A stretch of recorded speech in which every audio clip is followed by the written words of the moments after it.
Anda kembali di Ayus Pagi pemirsa bersama saya Yasmin Natania. Pemirsa, kontestasi Pilkada Jakarta terus memanas. Partai Gerindra pun telah menyiapkan kejutan dalam Pilkada Jakarta. Sementara PDI Perjuangan masih mengkaji peluang koalisi dengan PKS.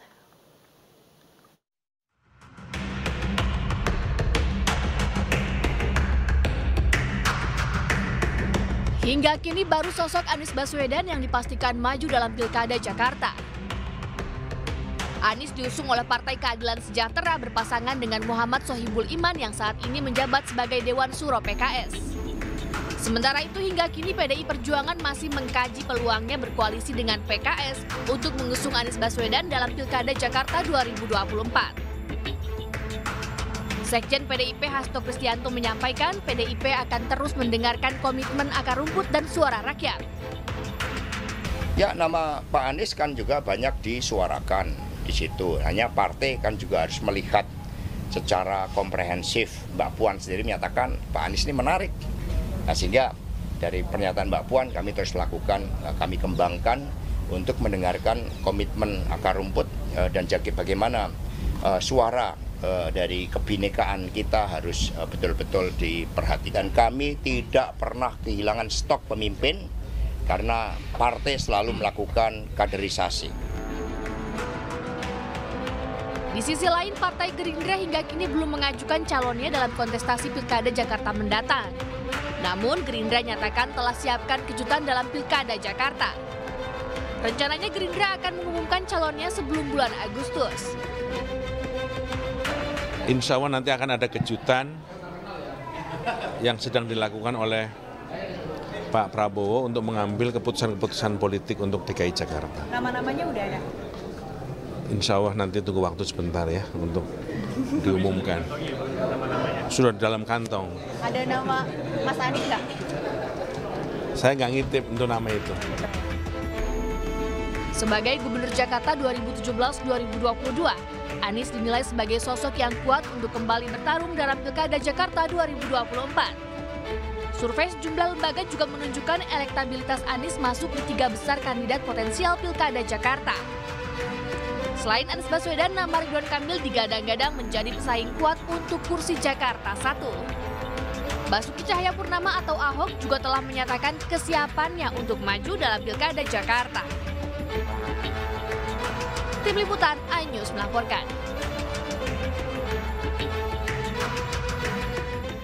Pemirsa, tidak hanya di Jakarta, Pilkada di Banten juga kian memanas. Ya, koalisi Banten Maju pun dibentuk sejumlah partai demi meloloskan calon mereka dalam Pilkada Banten.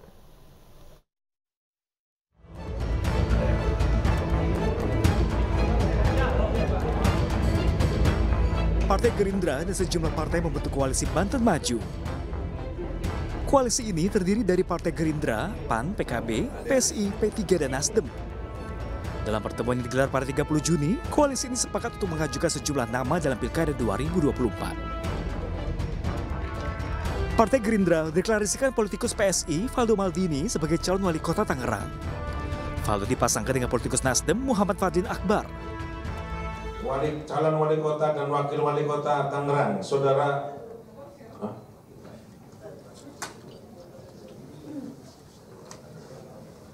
dari kota Tangerang, saudara Valdo Maldini dan saudara Fadlin. Sementara untuk kota Tangerang Selatan, Partai Gerindra mengajukan nama komika Marcel Widianto sebagai calon wakil wali kota Tangerang Selatan. Marcel dipilih salah satunya karena mewakili sosok anak muda yang punya daya juang tinggi. Pengusungan ini sekaligus menjadikan Marcel sebagai salah satu kader Partai Gerindra. Untuk Gubernur Banten, koalisi Banten Maju mengusung pasangan Andra Soni Dimyati. Pasangan ini mendapat dukungan mayoritas partai pengusung Prabowo Gibran di Pilpres 2024. Pasangan ini diprediksi akan berhadapan dengan sejumlah tokoh seperti Airin Rahmidiani dan Rano Karno. Publik menantikan siapa saja yang nanti akan berkompetisi dalam Pilkada Banten. Tim Liputan iNews melaporkan.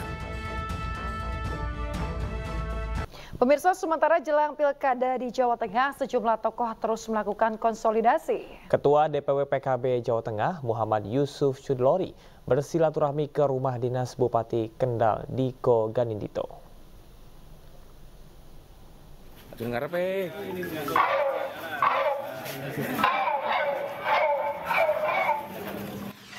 Pertemuan antara keduanya berlangsung tertutup. Sejumlah hal dibahas dalam pertemuan antara keduanya, diantaranya adalah terkait Pilkada Jawa Tengah yang akan digelar pada November 2024. PKB pun terus menjajaki koalisi dengan Partai Golkar dalam pemilihan calon gubernur Jawa Tengah.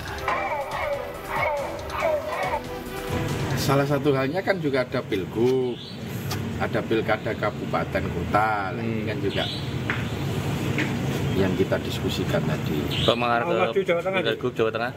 Ya. Mau Jawa Tengah pasangan? Iya, kita masih penjajakan lah. Kira-kira cocok ora gitu lah. Cocok. Oh ya. Sementara itu, Dico Ganindito menyatakan telah mendapatkan surat tugas dari Partai Golkar untuk maju di Pilgub Jateng dan pemilihan Bupati Kendal. Kalau saya sampai hari ini surat tugas saya masih ada 2 dari DPP Partai Golkar, yang satu untuk di Provinsi Jawa Tengah, yang satu untuk Kabupaten Kendal. Jadi sebelum ada pencabutan surat tugas dari DPP kepada saya, dua-duanya masih kita jalankan dan terus kita komunikasikan. Nama Bupati Kendal, Dico Ganindito sendiri santer akan maju dalam Pilgub Jateng. Bahkan sempat akan disandingkan bersama Raffi Ahmad.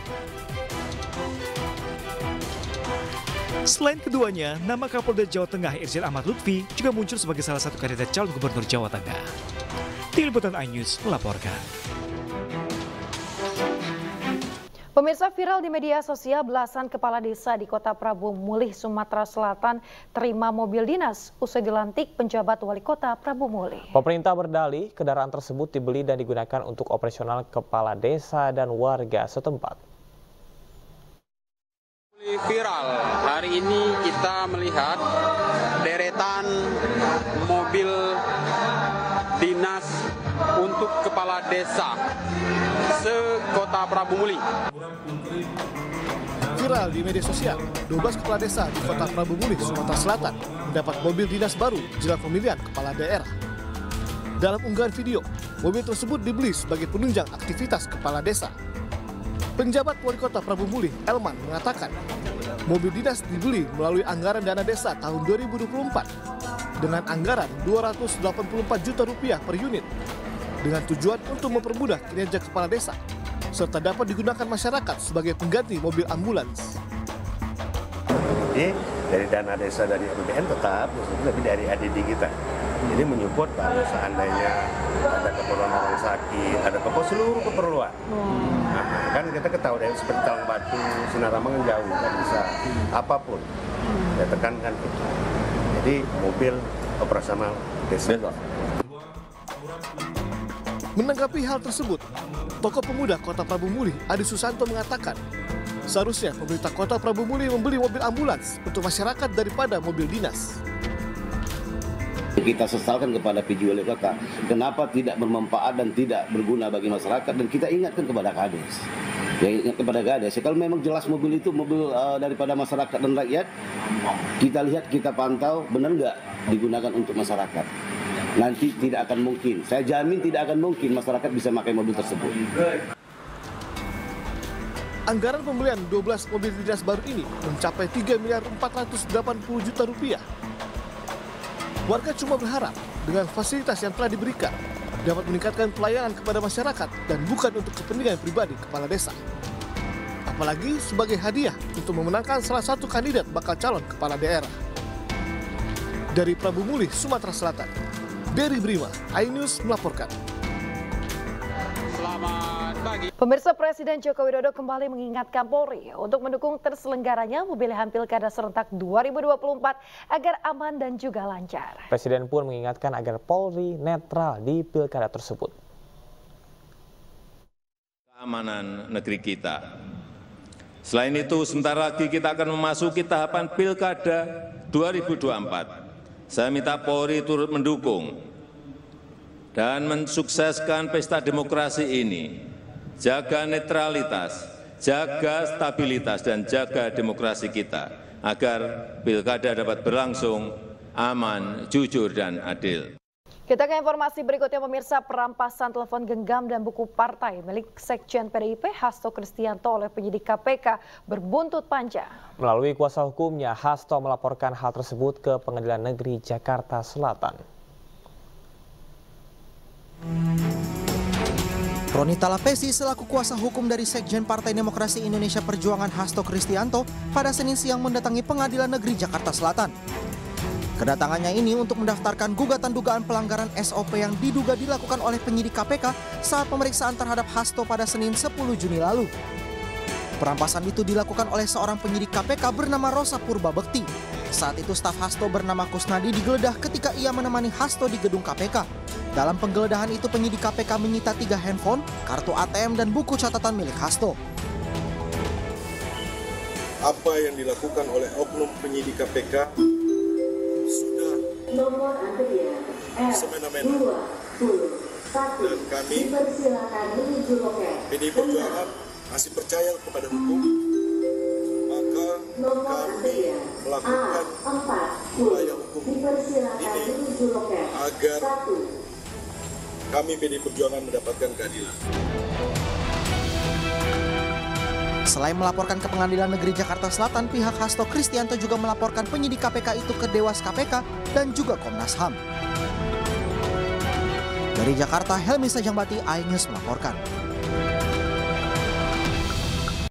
Pemirsa, dalam rangka menyambut Hari Bayangkara ke-78, Kepolisian Republik Indonesia menggelar upacara di kawasan Monas, Jakarta. Upacara dipimpin langsung oleh Presiden Republik Indonesia Joko Widodo.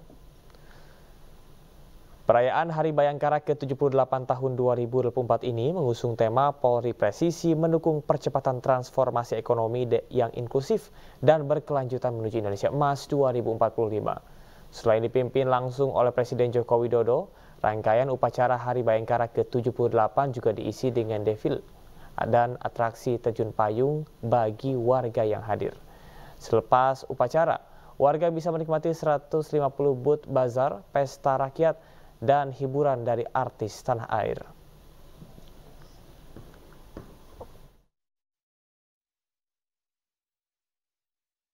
Ya pemirsa, puncak perayaan Hari Bayangkara ke-78 menyediakan pesta rakyat. Pesta rakyat dimeriahkan dengan pertunjukan musik, wisata kuliner, hingga wahana hiburan.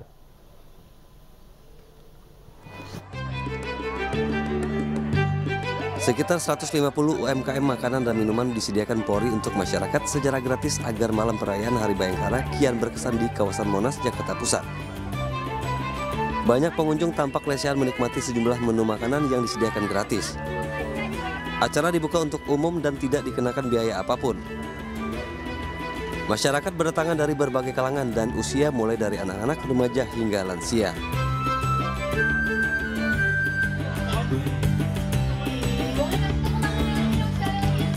Tidak hanya di Jakarta, ribuan warga tumpah ruah memeriahkan Pesta Rakyat Bayangkara di Kabupaten Sarolangun, Jambi. Pesta rakyat menampilkan berbagai seni budaya tradisional, pesta musik, dan juga dimeriahkan berbagai macam kembang api. Usaha ini juga melibatkan ratusan usaha mikro kecil menengah atau UMKM dengan berbagai macam usaha kuliner untuk membantu meningkatkan pendapatan para pelaku UMKM lokal. Kita menampilkan dalam Pesta Rakyat ini, Bayangkara ini, kita menampilkan khas daerah, tari kreasi daerah, silat daerah asli, terus band lokal. Kita memperdayakan SDM lokal karena kami berharap ke depannya SDM lokal ini bisa berkualitas lagi dibanding dengan artis-artis luar. Selain dari Sarolangun, pentas rakyat juga diselenggarakan serentak di 4 kabupaten kota di Provinsi Jambi. Tim Liputan iNews melaporkan. Pemirsa, Wali Kota Makassar menerima penghargaan dari Kapolda Sulawesi Selatan pada puncak peringatan Hari Bayangkara ke-78. Ya, penghargaan diberikan karena dinilai Wali Kota Makassar berperan aktif dalam penanggulangan bencana alam banjir dan longsor di Kabupaten Luwu, Sulawesi Selatan.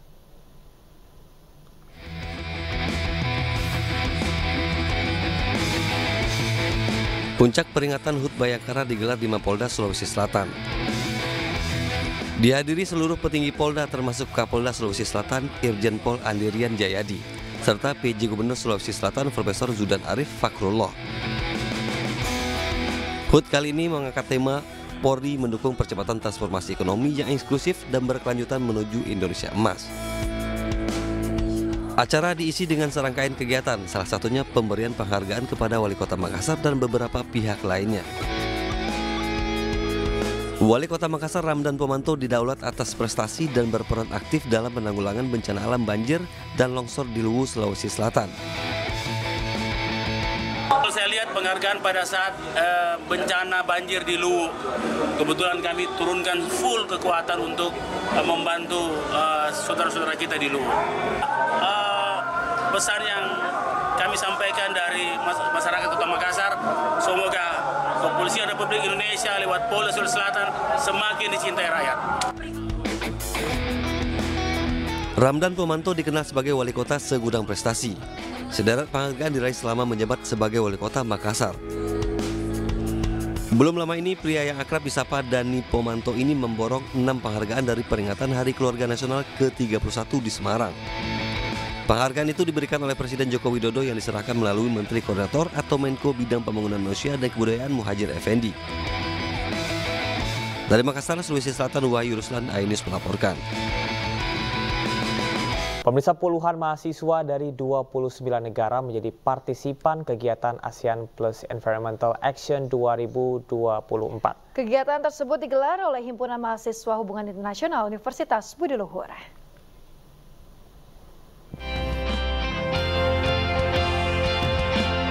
ASEAN Plus Youth Environmental Action 2024 digelar Himpunan Mahasiswa Hubungan Internasional Universitas Budi Luhur pada 27 hingga 29 Juni 2024. Kegiatan ini memiliki tema Heat Up the Plants, Cool the Earth, Collaborative Southeast Asian Youth Action for Climate Change Mitigation.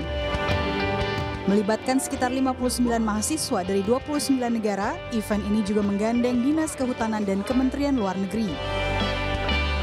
Sesuai juga dengan tema besar ulang tahun Budi Luhur yang ke-45 tahun, di mana kami dituntut untuk selalu berterima kasih kepada bumi kita tercinta yang sudah selalu senantiasa memberikan anugerahnya yang begitu besar, memberikan anugerah yang membuat masyarakat manusia menjadi makmur.